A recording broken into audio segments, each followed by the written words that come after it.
Welcome back, everybody. Today we're reviewing a gun that I really didn't plan on reviewing. I've had it for a long time, but a couple things have led me to get on to the Glock 17C and make sure I get this review out. Number one, they're not currently in production anymore. So as of 2015, as I understand it anyway, Glock is not making compensated pistols, at least general production runs. So I understand they'll still make them for certain law enforcement agencies and stuff like that.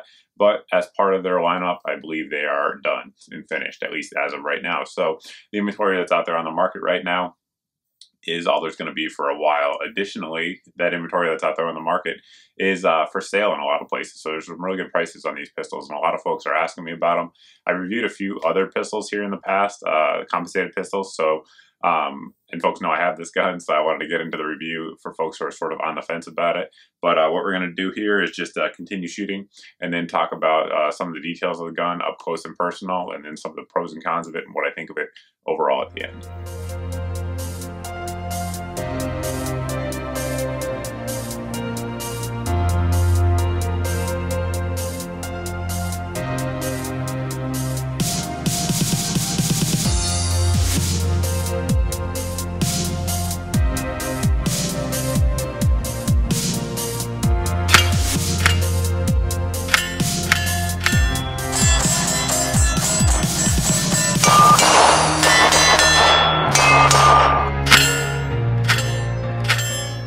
For those of you new to Glocks, this is a Gen 3 model here. It does have a little bit of texturing up here on the finger grooves and on the back strap, but none on the sides. Your Gen 4 models will have that. However, the compensated models, as of right now anyway, are not available in Gen 4. So your magazine release here is going to be on your left side only and will not be ambidextrous or reversible. Up front here on the frame, you're going to have your Glock proprietary rail to attach any sort of accessories on there, lights, lasers, etc. And your slide's going to be made out of steel, and it has a melanated or nitrided, I should say, finish. So it's going to give you a nice, smooth, even black finish all the way around and give you a lot of surface hardness and corrosion resistance as well. I know over the last few years, Glock slide finishes have sort of varied, but this one here is pretty nice overall. Certainly can't complain about that one. The sights on this pistol are factory Glock night sights. However, they do generally come with just their standard polymer sights. I'm not a big fan of those. The night sights are a pretty good upgrade and generally going to run you $50 to $60 more. So in my opinion, if you're looking at it, I do recommend you get the night sight version. However, the polymer sights will work fine for most people. Really a personal preference thing there. Looking in there, you can see that's where our compensated ports are going to be, and they've been redesigned about 4 or 5 years ago.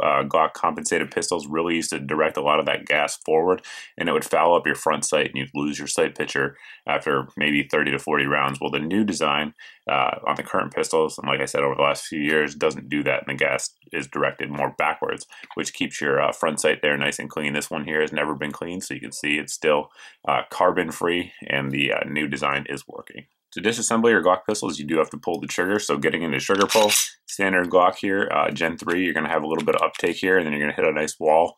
And the brake is pretty crisp. It's going to break right around 5.5 pounds, and a good short positive reset there as well. But once you pull that trigger, after verifying the pistol's clear, you can pull down on these two tabs on each side. After pulling back on the slide about 1/4 to 1/8 of an inch, let it go forward. Your slide will come off. You can remove your recoil spring, which is captive, and it does have a polymer guide rod, which I know some folks don't like, but it's certainly proven itself over the years. And you can take your barrel out. The barrel itself is cold hammer forged and does have polygonal, however you want to say it, rifle ink. So if you're using lead reloads, be careful with it, especially with those ports on top. So it's not recommended by Glock that you do it. I know some folks out there do it. If you do it, be careful and ensure that you're cleaning it and inspecting it along the way. One advantage of having the compensated gun is that you can switch to a non-compensated gun at any time without any modifications. So you can take it out. Say if you want to use an aftermarket barrel like this Wilson Combat one here, you can just drop it in there. And then once it's in, your gun is not compensated anymore. It does have the cutouts and the slides, but it will function as a regular Glock 17. You can use any barrels though, so if you want to use a factory Glock barrel, we can do that as well. This one here is from a Gen 4 Glock, which will work in a Gen 3 slide. So you can just drop it in there and you can get to it. And again, you won't have the negative effects of the compensation, which we'll get into here in a second, but you also won't have the positive ones though. So it's sort of a pro and con like anything out there. But these factory Glock barrels are available like on Gunbroker all the time for $100. No, around $100, give or take. So they're certainly out there and available. To reassemble the pistol, we just go in the reverse order. We're going to put our barrel in. recoil spring in there. Make sure you seat it down there in the little notch on your barrel right there. And now we're going to make sure we put our slide onto the rails that we talked about. Those are the steel rails that are inside of your polymer frame. Pull back and we're good to go. We're going to do a function check. Make sure we're clear, point in a safe direction, pull the trigger, hold to the rear, cycle the action, release, make sure it resets, and you're good to go. Those are the up close and personal details. Let's get into some of the discussion about these guns that always comes up every time I talk about them or review them or somebody asks about them. So first and foremost, the thing people always want to know is night blindness. So the theory is that these ports, as you're looking down the sights, there's going to be flames coming out of each side, which there absolutely are, which I'll show you here in a second. And that will cause temporary blindness and an inability to see the target or the threat in a low light situation. So I'm going to roll in some footage here of me actually firing the 17C with some brown bear and wolf ammunition, which is just about as dirty as it gets in terms of flash. So what you're seeing here for the flash is about as bad as it gets.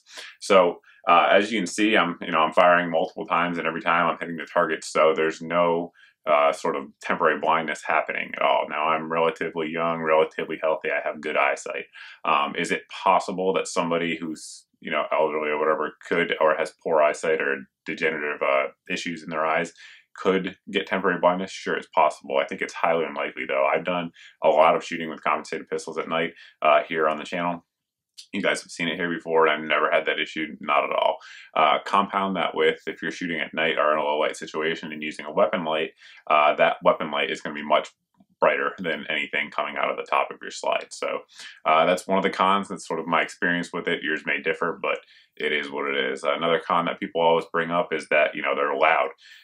No doubt, they're loud. That is a legitimate con, in my opinion. They're extremely loud. It's not a huge deal, and you really don't notice it if you're outside shooting and you have earmuffs on or whatever. But if you go inside and shoot these guns at like an indoor range, you will notice the difference in terms of loudness. So they're much louder. They have a good concussion. That's definitely a downside of it for sure. Another thing folks always say is that you could get a contact burn if you're doing close shooting, maybe sort of real close quarters defensive shooting, if you're pressed up against your body and firing into an attacker. That contact burn could happen. Sure, I'd imagine it could, but here's my thought on that, right? So if you're in a life or death situation where you're taking contact shots on someone and you're literally, giving them some lead therapy, at that point, me personally, I would think that I wouldn't care at all if I'm getting contact burns if it's going to save my life. So that would be the least of my concerns, but just something to point out that folks say about them out there. So those are really the cons for the pistol. The pros of the pistol are, in a 17, it's not that big of a deal because a 17 is a relatively light recoiling pistol as it is. However, it does shoot flatter and there's definitely less perceived recoil. So if you're somebody who's recoil sensitive, maybe somebody who has arthritis, and going out through the range is hurts your wrists or hurts your hands, the 17C is going to lessen that and allow you to practice more. So in my opinion, that's a very good thing. It also, for new shooters, is going to, again, give them less perceived recoil. So there's going to be less intimidation and less muzzle flip, which again, doesn't seem like a lot to those of us who shoot a lot, but to new shooters, it can be a lot. So those are definitely the pros of it. And the other pro of it is what we already mentioned, is that if you have this, for $100 or sometimes even less, if you watch the deals, you can go back to essentially a standard Glock 17 with no issues.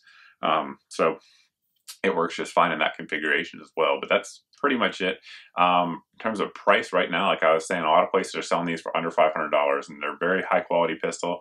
They're Glocks, which in general is going to give you extremely good reliability. Every now and then there's a lemon, but they certainly have a long record of outstanding reliability. This one's been 100%, and works as intended, as I'd like. But if you guys have any other questions about this gun, feel free to post below in the comment section. As always, you can also post over at my Facebook page. But thanks for watching, guys. Thanks for subscribing, and I hope to see you in the next video.